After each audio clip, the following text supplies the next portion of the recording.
Thank you all for coming today. For some reason, January the 25th has been a day selected for at least 11 different events I'm aware of. And about more than half of them are environmental at the same time. So people are cleaning beaches and hearing about climate change and basically having a good time in other counties. So I really appreciate you all coming out to hear this important information. This is the 5th State of the Bay. The Estero Bay Agency on Bay Management does one of these every 5 years. And what we're going to do is talk about the parameters that we examine. I want to point out that every piece of information we use in the State of Bay is publicly available. You can find it online or in documents. You can do the analysis yourself if you want to take a look at these things. The availability has varied. We found some of the information that we used to be able to depend upon no longer easy to get to. They're behind paywalls now, for example, on some of the sociological issues. I'm going to move over to here so I can speak while I can see a monitor, and I will proceed there from there.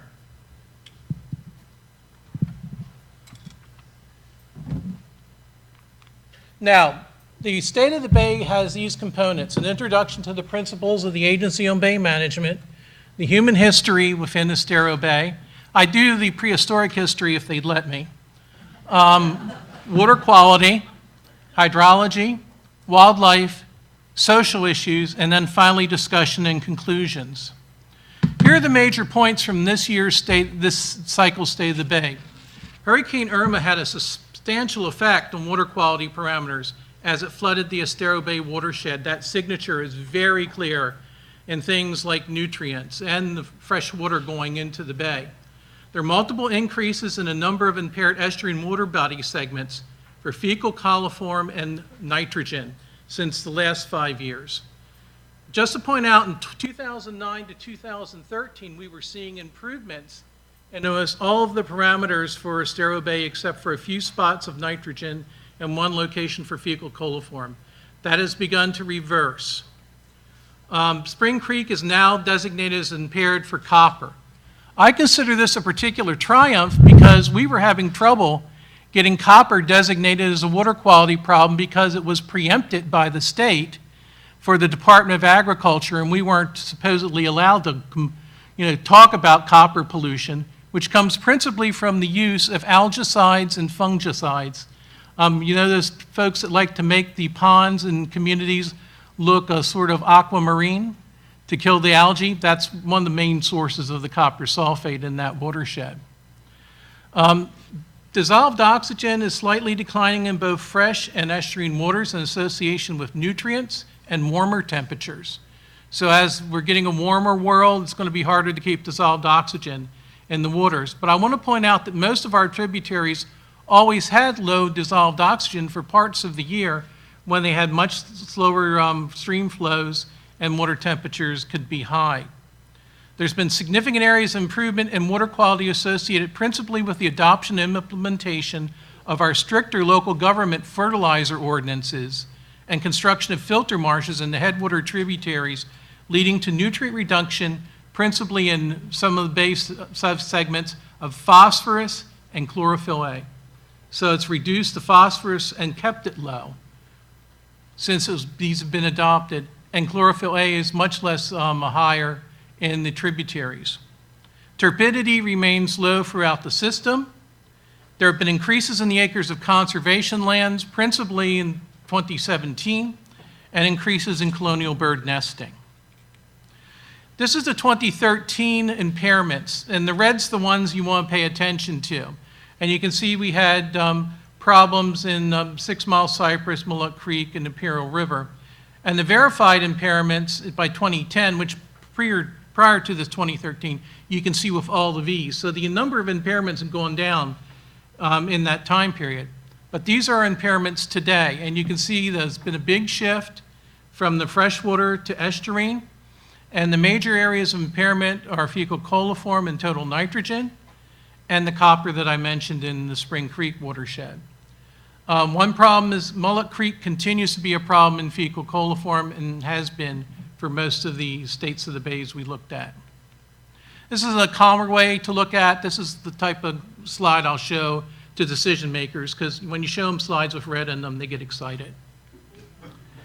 This is a map of the impairments for the watershed of all put together. It's put together by DEP.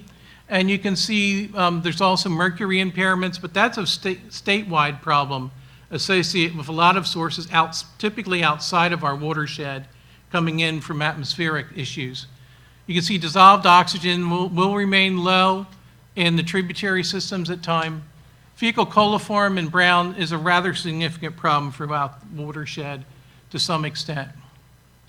Now, the data we take for water quality comparisons comes from the surface water monitoring sites, and give great credit to the Lee County Environmental Lab for providing the information we find the most useful.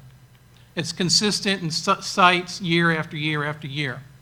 So between 2014, 2016, and you notice it cuts off at 2016 because they stopped collecting after that, the annual chlorophyll A increased by about 56%.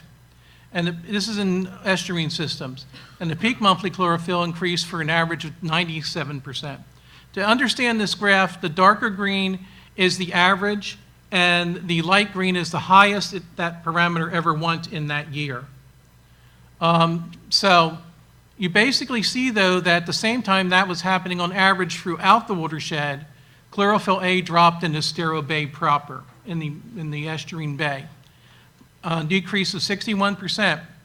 It still meant that Spring Creek and Hendry Creek had means that exceeded all of the recommended chlorophyll standards. In freshwater systems, there was an increase, but that was only about 8% by comparison in chlorophyll A. And this reflects, I think, the fertilizer ordinance benefits. Now, some people say, well, it's still increased. Well, it's a lot less of an increase than it would have been if we hadn't been restricting the nutrients. And peaks tend to come in January and in May. It probably represents the dry season stagnation when the water's just sitting in these tributaries and gets concentrated, and you get a bloom then. Or there is a spring first flush event when we move from dry season to wet season, and that is a normal thing in an estuary. Dissolved oxygen between 2014 and 2019 decreased about 5.4%. That's a small decrease, but it's trending downward. And the monthly minimum dissolved oxygen decreased about 7.8%, so the minimums are getting lower. By the way, all of this will be posted online for the Sealatega and also at the website for the Agency on Bay Management if you want to get a good look at it and contemplate it. In the freshwater systems between 2014 and 2019, dissolved oxygen increased 5.8%, and the maximums also increased. So the tributaries got a little more oxygen in them. Fecal coliform increased in all estuarine segments but two. And part of that is because they were already high in Mullet Creek and the Estero River. But the average increase was negligible. It didn't even make a 1%. The peak month fecal coliform also increased in all segments but two, Estero River and Spring Creek. Between 2014 and 2019, the fecal coliform decreased in some freshwater segments, except again, Mullet Creek and now Spring Creek. And then peak fecal coliform increased in half of the freshwater segments, including Mullet Creek, Spring Creek, and Imperial River. Total nitrogen increased in all the estuarine segments. And this is very different than what we saw in the prior 5-year period. But the geometric means still do not exceed the average standard for nitrogen yet. The average increase was 44%. The peak monthly nitrogen decrease in all estuarine segment about 30.6%. So while the average is getting higher, the peaks are getting a bit lower. But the most common peak is in September. Between 2014 and 2019, the total nitrogen decreased in 10-mile canal, keel canal, which is good. And I think part of it involves the restoration of part of the crew in the keel canal situation. It increased in Mullet Creek, Estero River, Oak Creek, and Lightner Creek. So the watershed-wise, the average increase was about 3%. Decline in total nitrogen occurred between 2012 and 2016, but then Hurricane Irma flooding flows increased it. And by then it began to decline again, but it will take more years to see if it's a trend. So think of it this way. When the entire watershed floods in a storm event that actually exceeded the estimated 500-year storm, and everything on the landscape has got water standing on it, and it's dissolving everything that's in everybody's garden shed, everybody's lawn, every golf course, every median, every place is underwater, and then that water drains into the tributaries in the bay. That is a massive dose of nitrogen to the system. And this is to be expected as we get more hurricanes like this. Total phosphorus in all the estuaries was achieved. And the total phosphorus, while is increasing in all the segments except Estero Bay, the increase is not substantial relative to the standard. And you can see how, if you look at the Estero Bay, where it used to peak very high in the year 2000, we've now brought that total phosphorus down relatively low. And the same is true within the riverine systems. But we do have, and we have a reduction here of about 20% over this time period. So as some of our speakers will probably tell us, it's easy to get at phosphorus with different treatment systems. It's very hard to get at nitrogen, because you can have nitrogen entered into your system from the atmosphere and from organisms that fix it from the atmosphere. Salinity's been relatively stable in the bay, although there's really some big changes in hurricane years. So the lowest year was in 2005, and the highest in 2007. In the 2009 to 2019, it dropped by less than 1%, and the peak decreased about 1.8%. Turbidity is increased substantially in several water bodies, and is now getting close, as you can see, at the peaks to the 29 NTU standard for peak events in places like the estuary and Hendry Creek. It varied in the various freshwater systems with an average increase of about 4.9%. The peak monthly turbidities also increased. So let's take a look at how the water flows within our tributaries. 10 Mile Canal, point out, look at that period toward the end of 2017. That's Irma.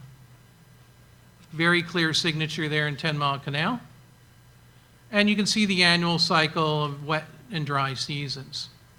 Again, 6 Mile Cypress, Irma peak. Estero River, both branches, North Branch and South Branch. The North Branch shows a very strong Irma peak. The South Branch is always kind of following a strong flood drown cycle, but it doesn't peak as high in terms of some of the parameters. Just doesn't carry as much flow. And there is the Bonita Springs. As the folks in Bonita Springs know, that's that big flooding event shown there in the 2017. So all of our hydrographs for our tributaries match up very closely in this cycle. That wasn't always true in previous State of the Bay years. The Imperial River at Bonita Springs has a rather different cycle, and in part this is because of something that was identified when we were looking at flood reduction for the Imperial River.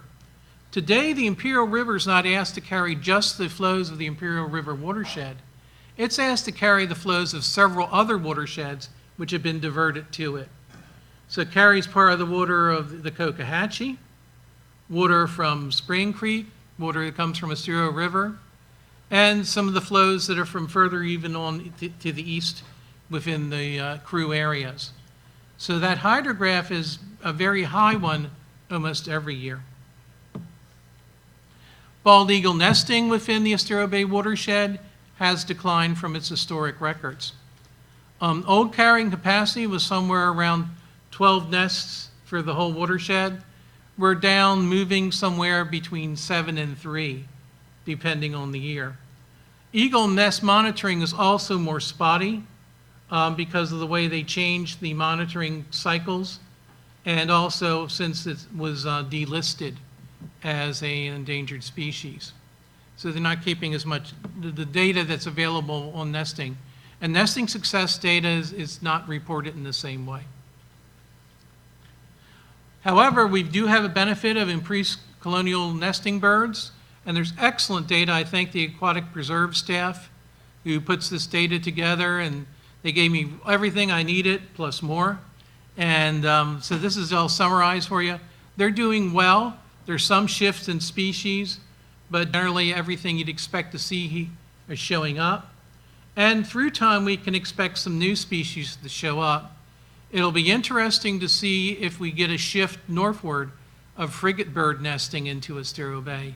And when that happens, we may see a very interesting change in colonial bird nesting, because frigate birds can do havoc on the other birds that nest. Seagrasses have increased within the Estero Bay watershed over the years that we've been tracking it, and this data comes from the CHNEP. And you can see that we've moved from the 50s, about 6,000, to 2014 of 10,000 acres of seagrasses with Estero Bay. And the San Carlos Bay segment I include because part of what we consider Estero Bay and Matanzas Pass is included in that San Carlos Bay segment. Apparently, the south region of our area is not getting as regular seagrass monitoring as it used to. And I wasn't able to find any data available to the public after 2014.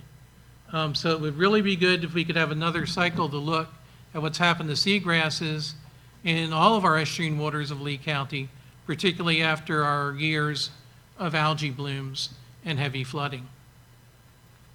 Commercial fish landings have remained low from where they used to be.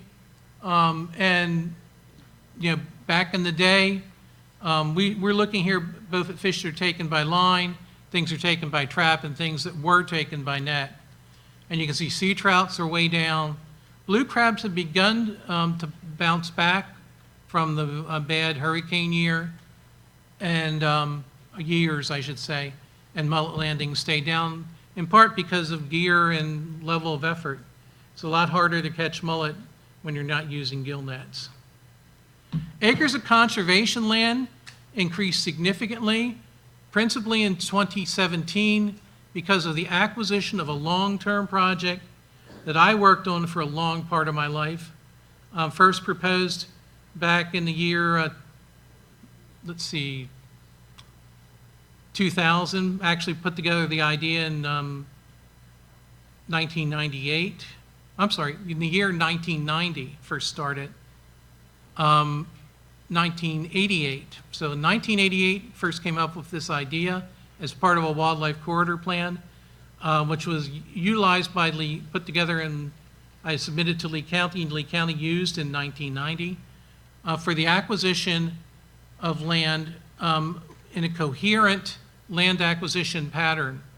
And so here's our 2014. And one thing we did in this interim is at the Regional Planning Council, we mapped all of the conservation easements in the whole state of Florida. So they're very small. When you look on a big map, you don't see them very, here's one just for the Spring Creek Basin.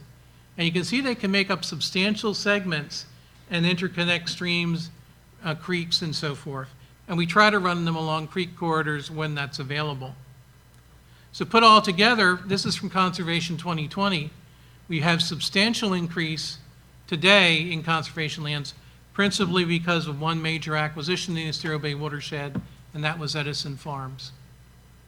And so, we worked many, many years, decades, towards this acquisition. It's been a project of the Estero Bay Agency on Bay Management for those years, and the acquisition of this is a major triumph for your watershed. And it's really going to help Halfway Creek and ultimately the Estero River in having these headwaters protected. So, what is the source of a lot of these problems? It's increased population, increased impervious surface, increased use by humans of these constituents on the landscape, which end up in the watershed, which end up in the waters, which end up in our examination. And there's no likelihood that this will decrease to any substantial amount, at least until sea level rise catches up. As you can see in the 2000 census, there were about 145,000 within the Estero Bay watershed. By 2010, it was 195,000. And then in 2018, it's estimated to 248,000. As we pointed out in the previous State of the Bay, the economic downturn, 2008, 2009, it really didn't hit the Estero Bay watershed. And so we've had a 41.5% increase in the number of people in the watershed. And think of the concomitant increase in impervious surface and landscape changes and loss of filtering functions of wetlands and the application of chemicals. So we do have solutions, and one that's going to be recommended in the State of the Bay is nutrient pollution source reduction at the source. And this is the simplest way to do it. It's the most cost-effective way to do it. It's much more expensive, much more difficult to try to treat it once it's in the water body. And we also have other documents available that have solutions within them to some of the problems within the Estero Bay watershed. We've got the watershed restoration and flood reduction plan for the city of Bonita Springs, which some of it's already been implemented and some of it's being implemented. And the city of Bonita Springs is very progressive in its actions towards dealing with these issues. We have a Spring Creek restoration plan. Some of that's been implemented, but fully implemented, it could bring Spring Creek back to much better water quality, habitat, and hydrology. There's been a Lee County climate change resiliency strategy since 2010. And they had begun implementing it, and they did some good things and actually saved themselves a lot of money in terms of energy production and expenses and other factors. But then it was no longer, I should say, it was shelved, and it could very easily, if people chose to, be started up again. And then we also have a improved mitigation management plan, which shows you where we could do the land acquisitions to have the best effect in terms of improving water quality, hydrology, and habitat. So that is a brief summary of a long document, the State of the Bay 2019. It was funded by the City of Bonita Springs, and we really thank them for having the resources to be able to produce this document. And the Regional Planning Council did in-kind contributions in terms of staff time and effort to get this document done. I want to thank all the entities that make the public information available and all the people who provided data to me so I could produce this product. And I have a little time, I think, for a few questions. Thank you very much.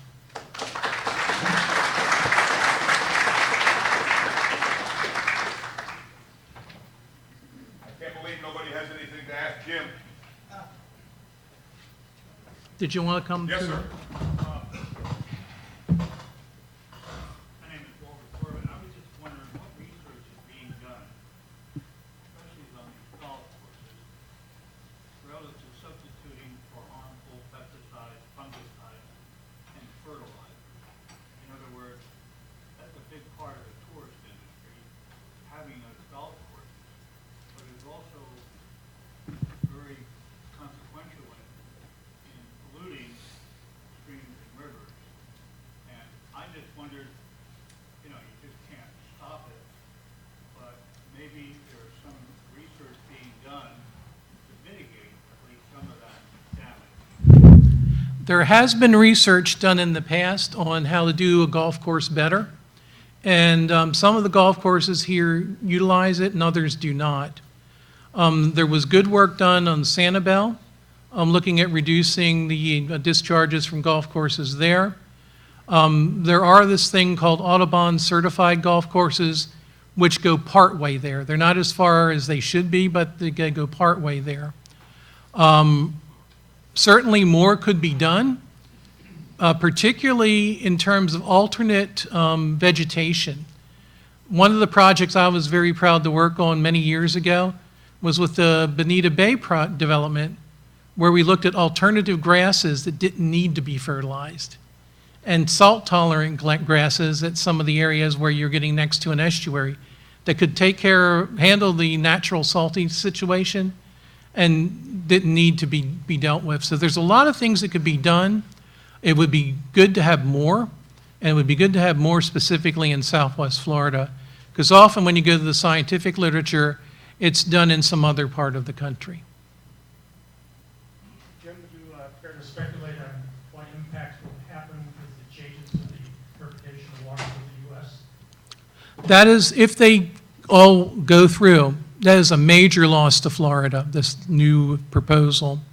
It's actually an old proposal. I had to fight this off back when Dan Quayle was vice president, when I was with another agency, and they came and said, well, this is our new definition for wetlands. And I said, well, that's going to eliminate about half the wetlands in the state of Florida. This one will do the same thing.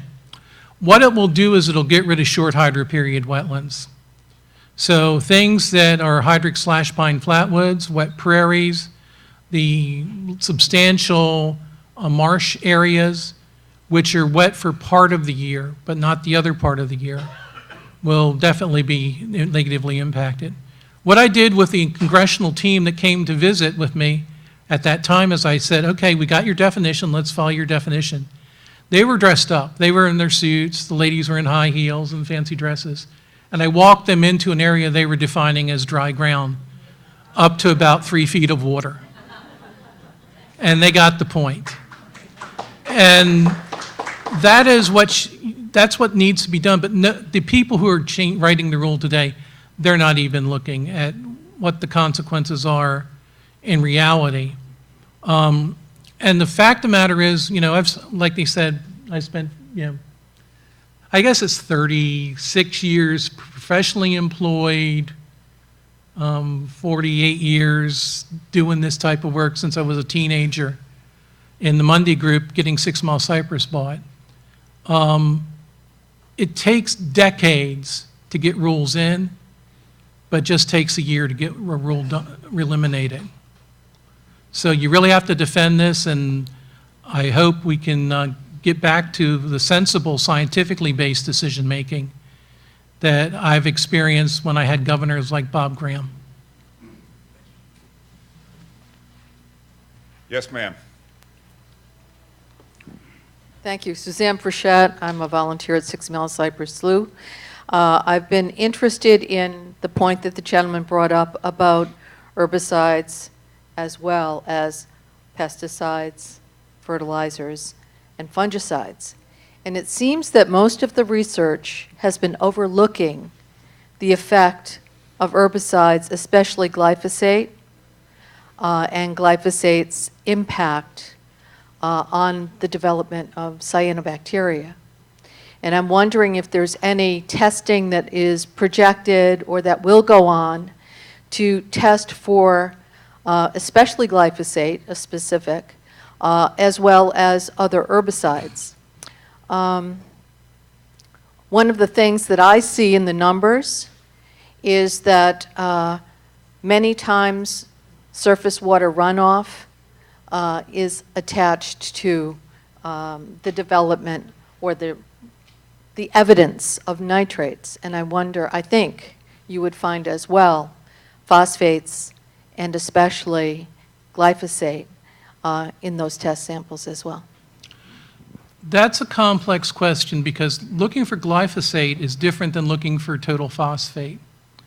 And quite frankly, we use total nitrogen, total phosphorus because that's available. The human signature in nitrogen pollutions is nitrates, nitrites, and ammonia. And those would be much better parameters to spend our time with regard to nitrogen pollution. Glyphosate is more than just the total phosphate, and it's much harder to sample. And I don't see regularly people doing that work in our region. People doing the research on water chemistry here at the college and at other places might be able to better answer your question than I. and some of them will be speaking later on. We have time for one more question for Jim.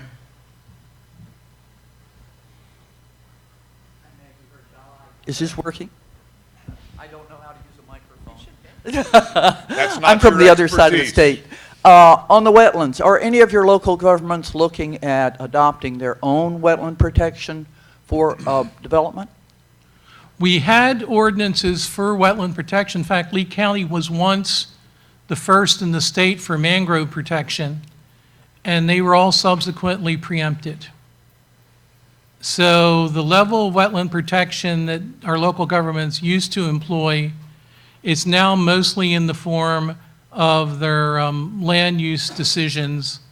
And there's been a cyclical pattern for our region. We've had periods of great levels of protection and periods where it's in decline. And the curve has not gone up again in any recent time. Jim, I thank you. We should all thank you